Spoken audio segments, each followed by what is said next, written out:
Hey guys, how you doing? I'm Dan Ashendorf. It's great to have you here. Today we're going to be looking at something really interesting, which is driving traffic with Quora. Now, I've been using Quora on and off. I have a number of Shopify stores, and one of them is for plastic-free solutions.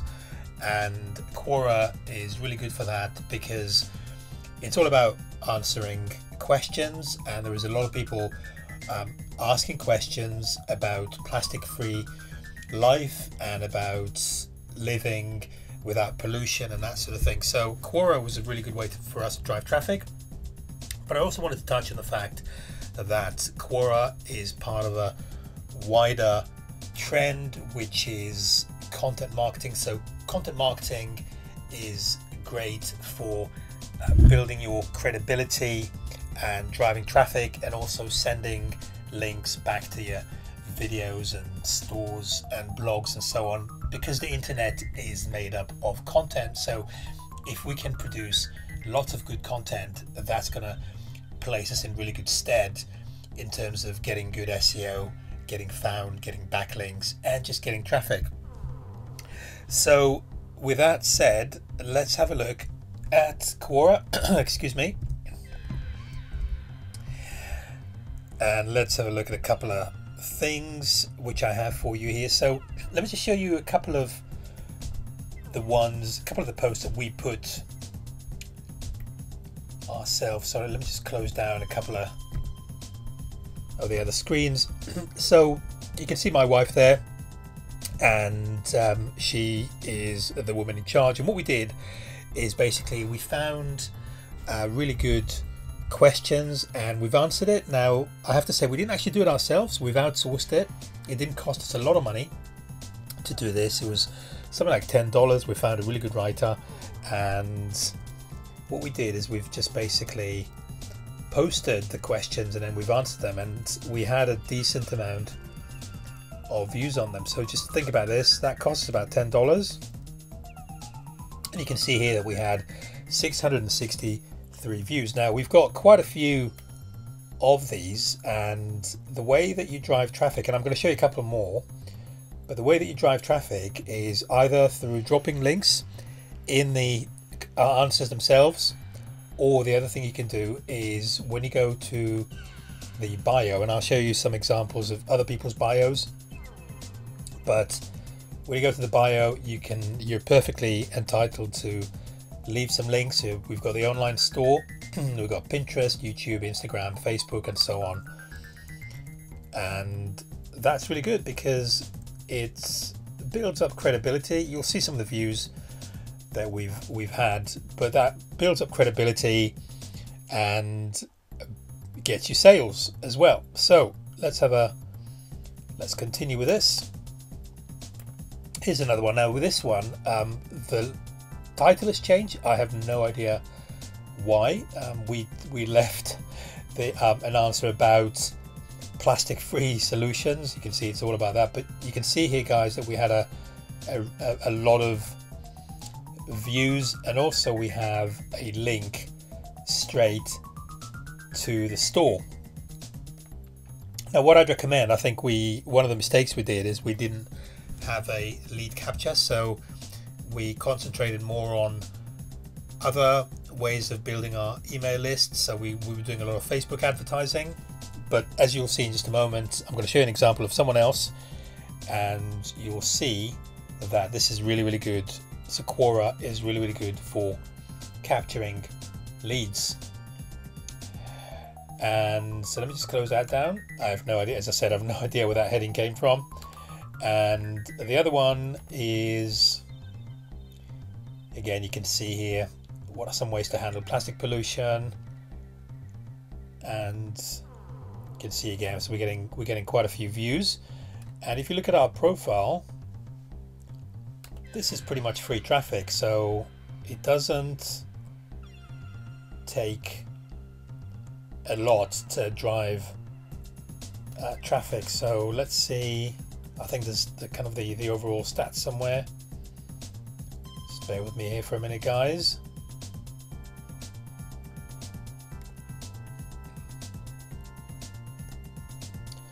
Oh, here we go. So you can see here that we've got 281 views just this month, and this is pretty much passive. So we've released a whole bunch of answers back in July, and you can see that they're just accumulating on their own without us doing anything, and we've only got about 5 or 6 excuse me, answers in there. So this is pretty much passive traffic, and it's really high quality. I mean, we were getting some good sales out of this, and so that's really, in a nutshell, kind of an overview of how the system works. And I wanted to show you a couple more tricks of the trades.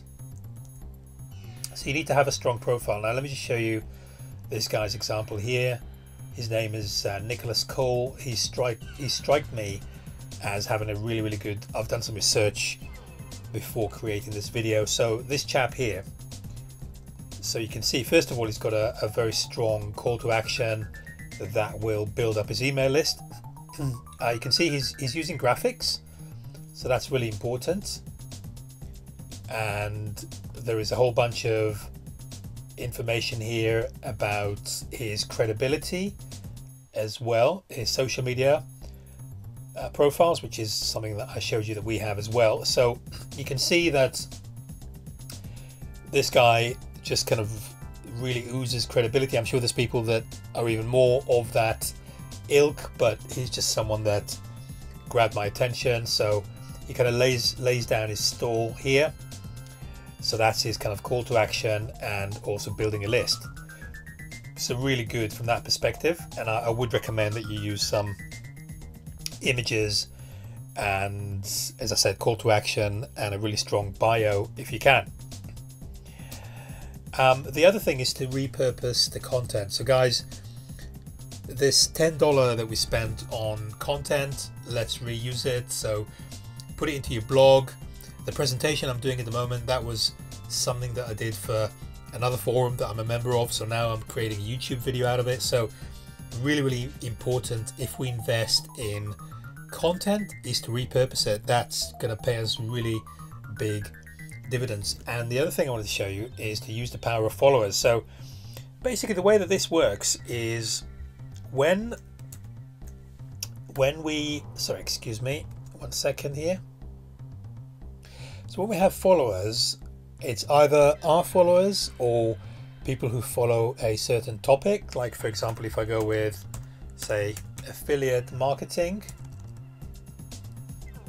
if we look at that, you can see that Quora tells you how many followers each of these has. Now, this is not an exact science, but when you post an answer, then generally these people will be notified.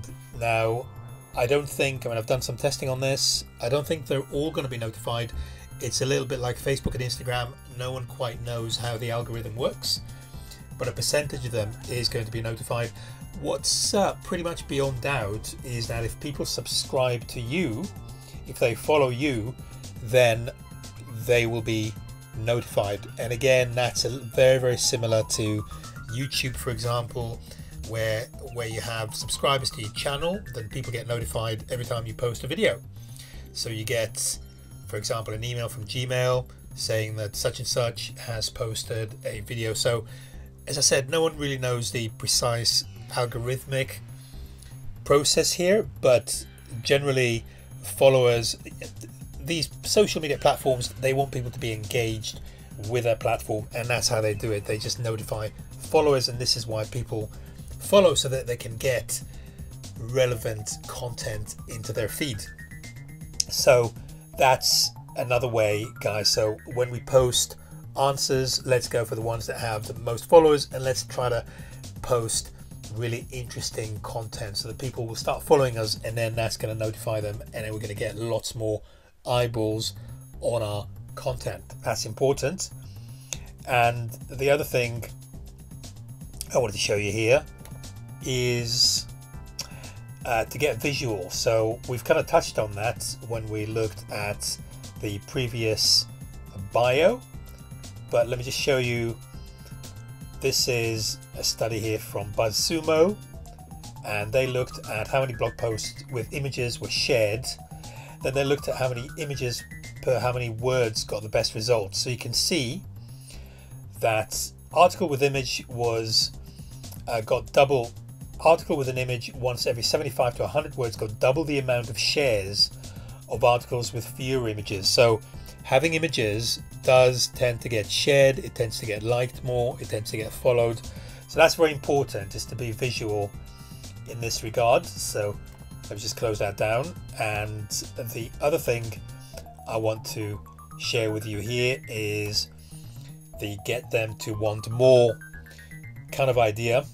And I wanted to show you this example here. So when we invest in writing an answer, we don't want to be giving the whole farm away.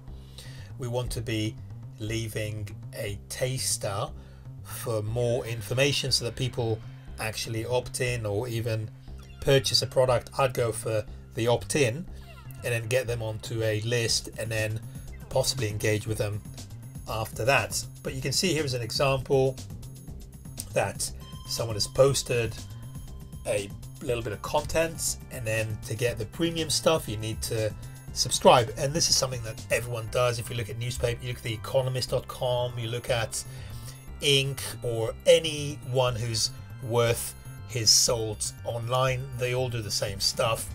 This is how we just do business, and I'd recommend that you do the same. And with Quora, what's good about it is the fact that you can leave links. They seem to be very generous with their linking policy, so that's very powerful from that perspective. And this one here, I'm just repeating myself, so you can ignore that if you don't mind. But guys, hopefully that's going to give you some ideas how to drive traffic with Quora. It's a very powerful platform, lots and lots of people on it. People are very engaged with the platform, and just a really good way to do business. I'm Dan Ashendorf. It's been a pleasure. Can't wait to speak to you again very soon. All the best, guys. Bye bye.